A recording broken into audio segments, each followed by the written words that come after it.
Hey Reddit. I'm not even sure how to begin this, but something happened that flipped my entire marriage upside down. Maybe it was just the final straw. Or maybe I finally woke up. I'm Marissa, 39. I've been married to Gavin, 42, for almost 8 years. We met through mutual friends, dated for 2 years, and for a while, I thought I'd hit the jackpot. Gavin was the guy everyone gravitated to. Confident, charming, quick with a story, always the loudest laugh in the room. He had this natural pull, like he could light up every space he entered. Me? I've never been that kind of person. I'm more reserved. The quiet observer. I'd rather talk to one person in the corner than hold court at a party. But with Gavin, I felt seen. Like I was the exception. Like he was choosing me in every crowded room. Looking back, I think I confused attention with love. Or maybe I fell in love with the way he made me feel in the moment without ever noticing how he treated me the rest of the time. This all came to a head last weekend, his birthday. And if you know Gavin, you know he doesn't do subtle. He wanted a full-out celebration, private dining room at a luxury restaurant in downtown Charleston, a guest list of over 30 people, open bar, customized cocktails, even a themed dress code. He didn't plan any of it. I did. I spent weeks putting it together. The guest list. The venue. The perfect menu. The subtle decorations. The entire night was built around making him feel special. He didn't ask me to. But that's what love looks like, right? Or at least, that's what I thought. The night started fine. People mingling. Laughing. Gavin is doing his usual thing, bouncing from group to group, working the room like he owns it. I mostly stayed near the bar with my sister and Jenna, my best friend. Kept tabs on everything. Made sure the food came out on time. Refreshed drinks.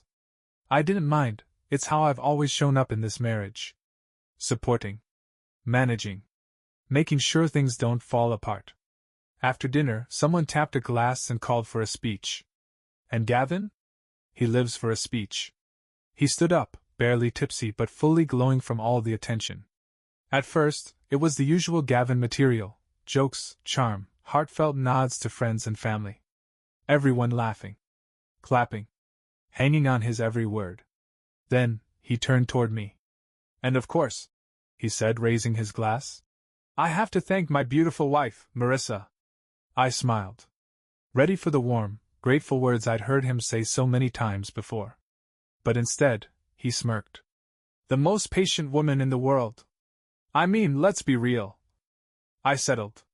Laughter. Not awkward laughter. Real laughter. His younger brother nearly spat out his drink. His mother covered her mouth like she was trying to stifle a giggle. Someone across the room shouted, Yo, Harsh! I felt my cheeks burn. My stomach flipped. But Gavin didn't stop. I mean, come on, he added.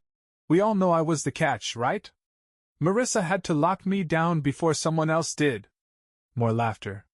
A few whistles. My father chuckled.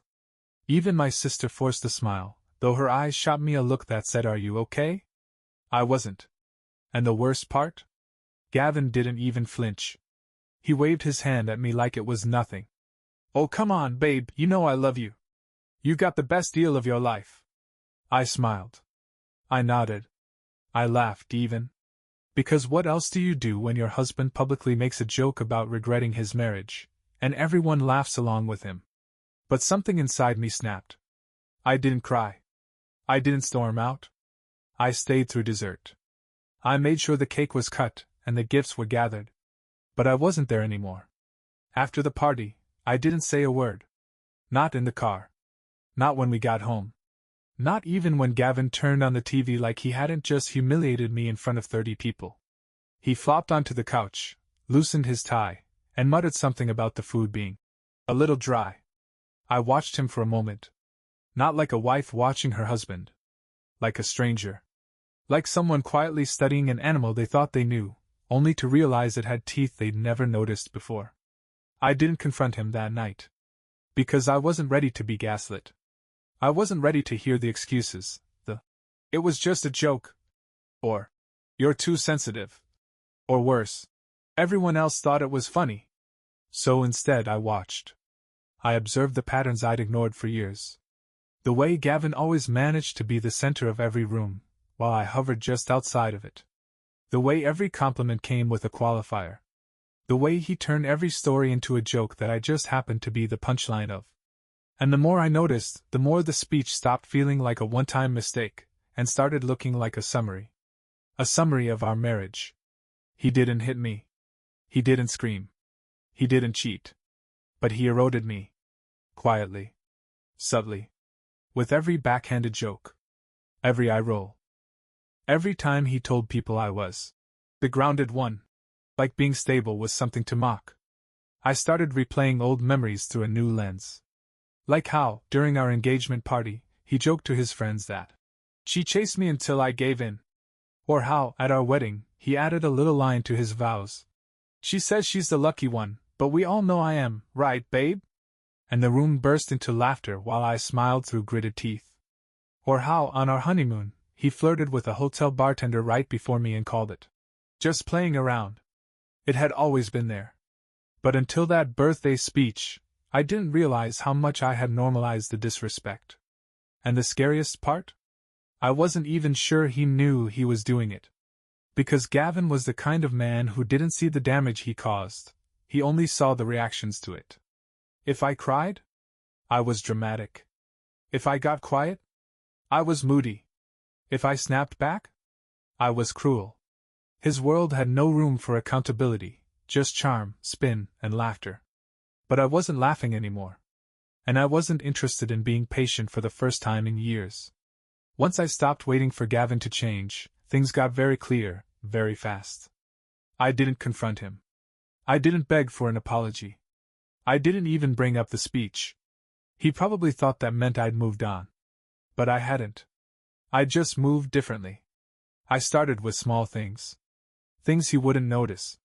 Cleared my browsing history. Changed the password on my email. Downloaded a digital copy of our marriage license, our prenup, and our shared mortgage paperwork. Opened a new bank account in my name only, quietly, carefully, transferring small amounts from my freelance income into it. I wasn't in a rush. I wanted it done right. Because leaving someone like Gavin wasn't about packing a bag and walking out. It was about unhooking yourself from every place they latched on, financially, legally, emotionally, without alerting them to the fact that you were slipping the leash. He still hadn't apologized. Not for the speech.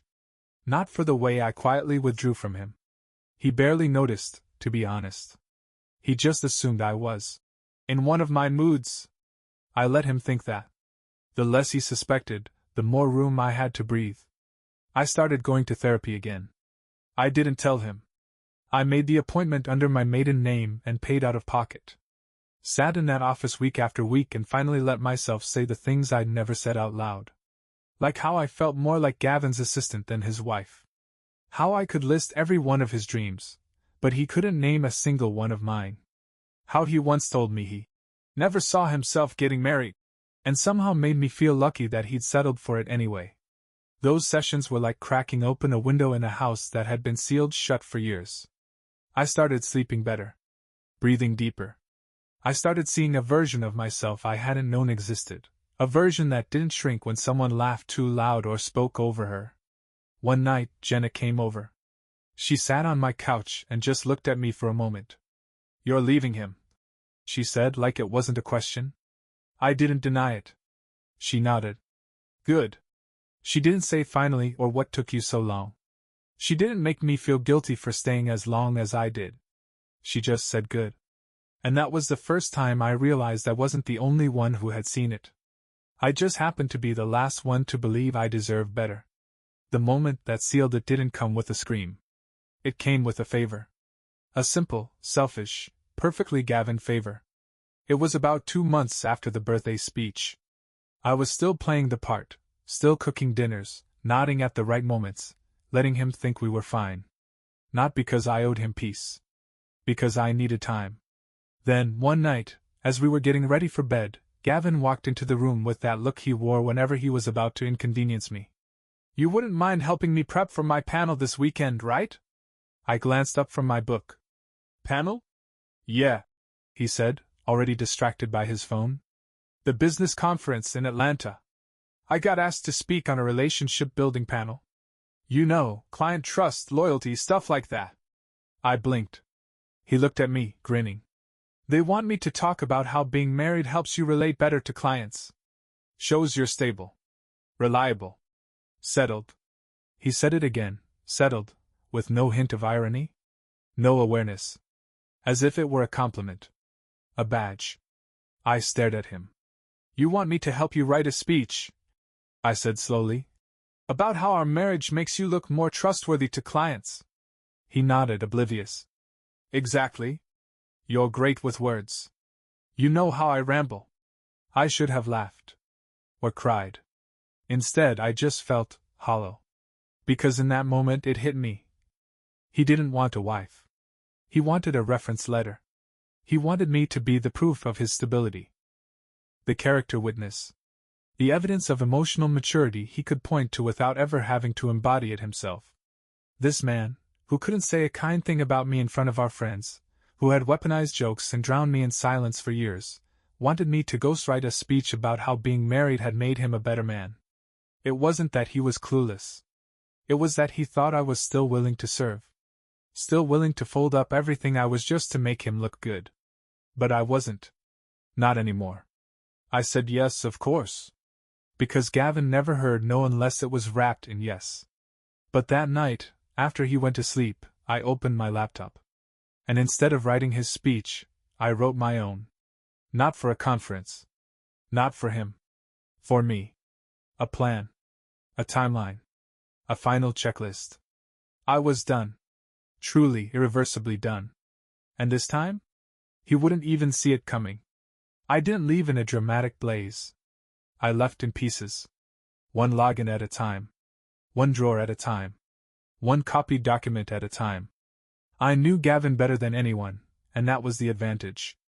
I knew when he stopped paying attention, which bills he never looked at, which emails he ignored.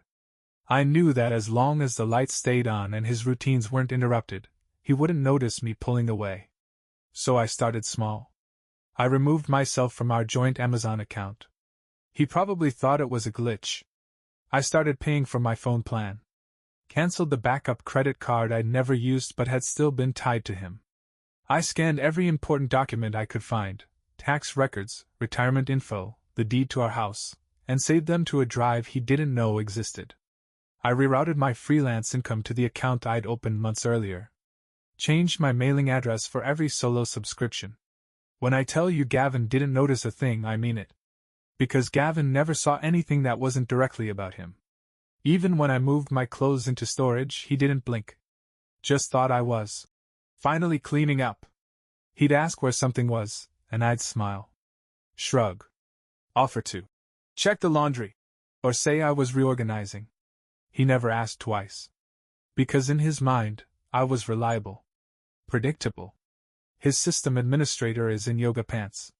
The more invisible I made myself, the more he assumed I was exactly where he wanted me. And that's what made it so easy.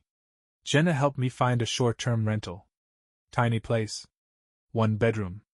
No frills. But it was mine. The first time I stepped inside, I cried. Not because I was scared. Because I could finally breathe. We set a date. A Thursday. I didn't pick Friday. He came home early on Fridays. And I didn't pick the weekend. He'd have time to corner me, argue, make a scene. But Thursday? He'd be at work. His schedule was always packed on Thursdays. He'd never miss me before 7 p.m.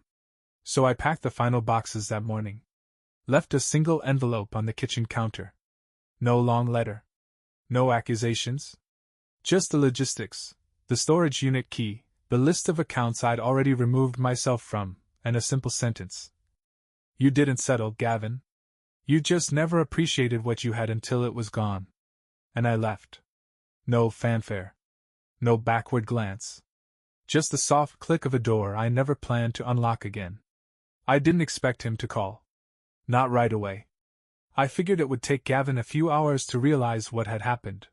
He'd walk through the house, notice the missing coats, the absence of my keys on the hook, the shelves that used to hold my books now sitting a little too bare. He'd see the envelope. And I imagined him staring at it, still thinking it was a joke. Because Gavin always thought he had more time. More chances. More of me. He called around 8 p.m. I didn't answer. He texted. Is this a joke? Then, where are you? And finally, can we just talk about this? I didn't respond to any of them. Not because I wanted to hurt him. Because I had nothing left to explain. By 10 p.m., the calls stopped. I imagined him sitting in that house, our house, alone. No crowd. No dinner party. No audience to charm. Just silence. Just space. Just the realization that the woman he thought would never leave had walked out the front door without a single scene. I didn't block his number. Not yet. I wanted him to sit with it. The uncertainty. The discomfort. The way it feels when someone finally treats your presence as optional, because you treated them that way for years. The next day, I got a long email. Full of Gavin's greatest hits. I didn't know you felt this way. Why didn't you say anything sooner? We could have fixed this together. I read it once. And it was all there, confusion masquerading as vulnerability, guilt disguised as concern, accountability offered only because the consequences had finally arrived. But nowhere in that message was the thing I needed. Truth. Not just regret. Not just, sorry I made you feel that way. I needed acknowledgement. Of the patterns. The entitlement. The public humiliation. The years of slow erosion passed off as humor and charm. And Gavin didn't have that in him. He probably never would. So I didn't write back. Instead, I logged out of our shared Spotify account. Deleted the shared calendar. Cancelled the Netflix subscription tied to my card. Small things. Petty maybe. But they were mine to reclaim. Because I'd spent years disappearing in his orbit. And now? He'd have to sit in the quiet he created. Alone. I wish I could say that leaving felt like a movie moment. Like the clouds parted and the music swelled and I suddenly became this bold, unshakable version of myself. But it didn't feel like that. It felt quiet. Like finally removing a too tight ring and realizing you can breathe again, even if the skin underneath is still bruised. The first week alone was strange. The silence wasn't haunting, it was disorienting. For years, every room I walked into had Gavin's voice in it. His jokes. His footsteps. His opinions. His presence. And now? It was just me. I sat on the floor of my new apartment, eating boxed mac and cheese on a paper plate, watching the city lights through a dusty window, and I felt something I hadn't felt in years. Still. Not numb. Not buzzing with anxiety. Just still. I started waking up early again, not because I had to, but because I wanted to. I went on walks. Bought fresh flowers for the tiny table in my kitchen. Started journaling, which I hadn't done since college. The pages filled up fast. Not with pain. With clarity. With little things I'd forgotten about myself. Like how much I loved the smell of bookstores. How I used to make playlists for no reason. How I once dreamed about teaching art to kids before Gavin told me it was a cute idea, but not sustainable. It's wild, the things you abandon when you're trying to make someone else feel important. And it's even wilder how fast you start to reclaim them when you stop asking for permission. I didn't hear much from Gavin after that email. A text here or there. An apology shaped like a question. A message around what would have been our anniversary. Hope you're okay. I miss you. But I didn't respond. Not because I hated him. Because I didn't owe him my energy anymore.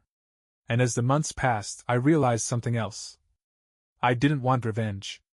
I didn't want to hurt him, or humiliate him, or get even. I just wanted distance. And peace. And to live a life where I never again had to wonder whether the person beside me actually saw me, or just liked how I looked standing quietly in their spotlight. It had been almost a year since I left when I saw him again. Total accident. I was at the local bookstore cafe, flipping through a new release in the corner chair by the window. The same spot I claimed every Sunday. It had become a ritual, coffee, pages, peace. The kind of thing I never let myself have when I lived in Gavin's world. And then, there he was. Across the room. Gavin. He hadn't seen me yet. He was standing near the front display, flipping through a non-fiction book with a cover that screamed, "I'm in my self-reflection era." Same haircut. Same jacket. Still standing like the room belonged to him. But something was different. There was a tiredness in his shoulders. An unfamiliar pause in his movements. A man who didn't realize yet that the spotlight doesn't follow you when no one's left clapping. He turned. He saw me. And for the first time in our history, he didn't smile. He looked like he wanted to. But he didn't. He stepped toward me, stopped, and nodded, just once. No words. I nodded back. That was it. No dramatic conversation. No. "How have you been?" No. "Let's talk." Just two people on opposite sides of a story that had already ended. He left a minute later. And I sat there, heart steady, book still open, coffee still warm. I thought about all the ways I used to fantasize about seeing him again. How I'd be stronger. How I'd have something to prove. How I'd make him regret everything. But now, I didn't need any of that. Because the best revenge wasn't looking amazing or being with someone new or living some flashy life. It was this. Sitting in my favorite spot, in a life I built by myself, full of peace he couldn't reach.